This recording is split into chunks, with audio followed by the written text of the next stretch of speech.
Hello అండి, this is Teja.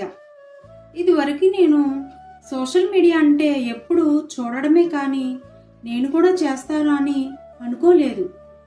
Camera ముందు ఎలా ఉండాలి, నేను మాట్లాడగలనో లేదో, నేను స్క్రిప్ట్ చేయగలనా, ఎవరైనా ఏమన్నా అనుకుంటారేమో, కెమెరా ముందు నేను ఎలా ఉంటానో ఏంటో, ఇలా చాలా క్వశ్చన్స్ నా మైండ్లో తిరుగుతూ ఉండేవి.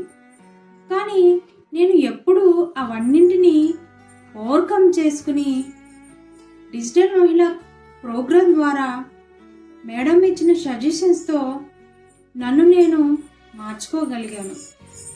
నా పని నేను చేయగలుగుతున్నాను. ఇలా మీ లైఫ్లో కూడా ఏదైనా చేయాలి అనుకుని ఆగిపోయిన సందర్భాలు ఏవైనా ఉన్నాయా? ఉంటే కామెంట్ చేయండి.